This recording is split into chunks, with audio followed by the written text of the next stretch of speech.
Aujourd'hui, on se retrouve pour continuer la présentation des équipes de cette saison 2025 de Formule 1 avec Aston Martin.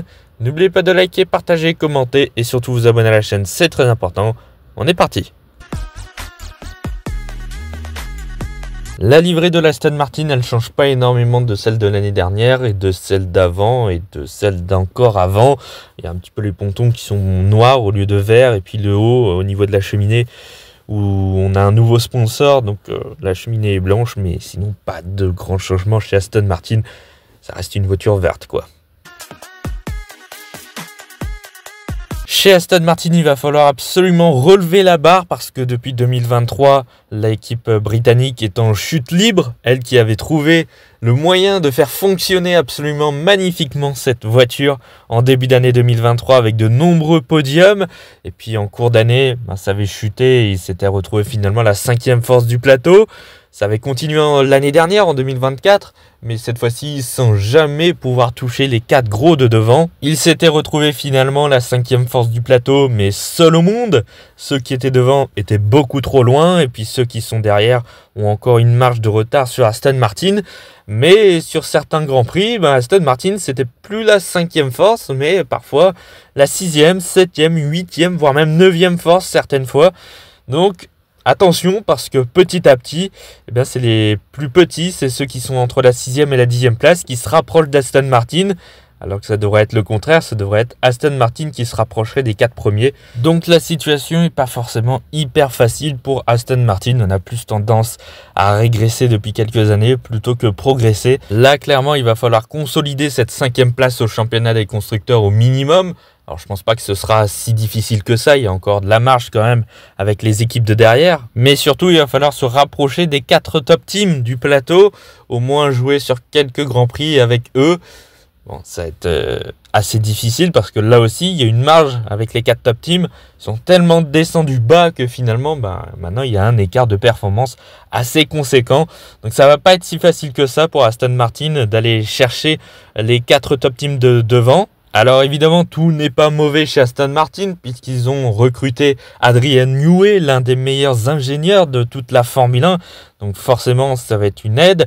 Alors Adrian Newey, ils l'ont recruté surtout pour la nouvelle réglementation de 2026. C'est à partir de là qu'il va vraiment mettre sa patte sur la voiture.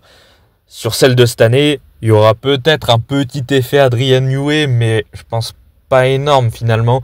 Voilà, Adrian Newey, il est vraiment concentré, je pense, sur la voiture de 2026. Donc pour cette année, je pense pas qu'il aura énormément d'impact à voir sur le développement de la voiture s'il la développe, parce que il y a peut-être des équipes cette année qui vont plutôt se concentrer sur 2026. On sait qu'il y a certaines équipes qui ont annoncé déjà se concentrer sur la voiture de 2026 plus que celle de 2025. Ce sera peut-être le cas d'Aston Martin. Bon, en tout cas, voilà, Aston Martin va devoir au minimum garder cette 5e place, mais surtout se rapprocher des top teams. Après, ça ne voudra rien dire pour le futur, puisque pour 2026, on repart à zéro.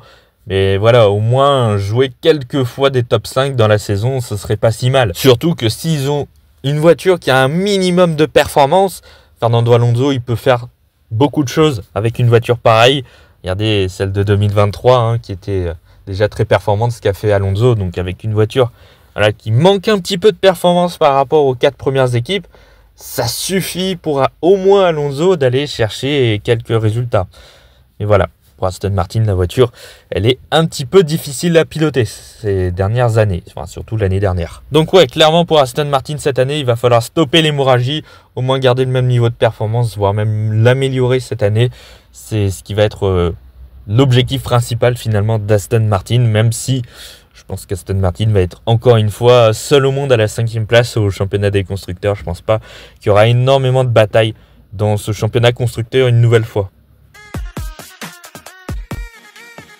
Du côté de Fernando Alonso, je ne sais pas si on peut lui donner réellement des objectifs. Alors déjà, tout dépendra de la performance de la voiture, évidemment. Si la voiture arrive à trouver un minimum de performance, il y a vraiment moyen pour Fernando Alonso d'aller chercher des beaux résultats. On connaît sa science de la course et ses capacités à maximiser la performance de ses voitures. Donc si l'Aston Martin a un minimum de performance, il y a moyen de faire des bons résultats pour Fernando Alonso quelques fois dans l'année. Maintenant, si la performance reste la même qu'en 2024, ça va être encore compliqué pour Fernando Alonso. Il n'y aura pas énormément d'objectifs pour lui, ni au championnat constructeur parce que Aston Martin est seul au monde. Et puis pour lui, il est un petit peu tout seul. Au maximum, il fera une 9e position, sauf s'il se passe quelques petites choses devant. Mais sinon, il n'y a pas de grands résultats à aller chercher. Tout dépendra un petit peu de la performance de cet Aston Martin. Clairement, la position qu'il va viser, c'est celle de meilleur des autres finalement, cette 9e position. Derrière les 8 pilotes des 4 top teams. Derrière, c'est un petit peu loin, voilà, avec Alonso. Déjà, la voiture est plus performante que les équipes de derrière. Et puis, en plus, c'est Fernando Alonso. Donc, il est un petit peu seul au monde à cette 9e place depuis l'année dernière. Donc, il n'y a pas énormément d'objectifs pour Alonso cette année. Il va surtout être focus sur la saison 2026. Il est très content de l'arrivée d'Adrian Newey, évidemment, qui aura un impact plus sévère sur la voiture de 2026.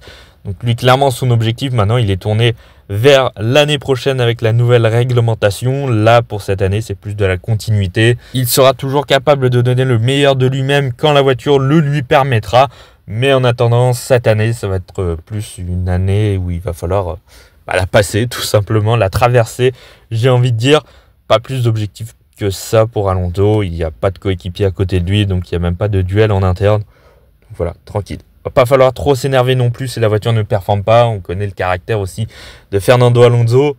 Ce serait bête de se mettre à dos son équipe avant 2026, même si évidemment Aston Martin compte énormément sur lui. Donc je pense qu'en relation interne, il n'y aura pas trop de soucis là-dessus.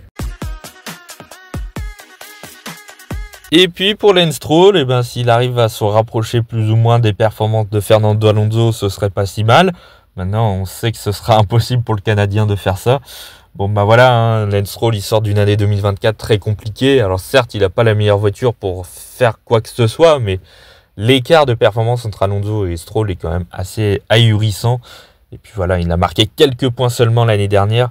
Ça fait un paquet de Grands Prix maintenant qu'il n'a plus marqué de points. Je crois que ça fait depuis la Hongrie en milieu de saison. Donc ça fait un paquet de temps maintenant. Il va falloir vraiment marquer plus souvent des points parce qu'il a quand même une Aston Martin qui est la 5e force du plateau assez large. Donc normalement, sa position qu'il peut viser à la régulière, c'est un petit peu la 10e place finalement.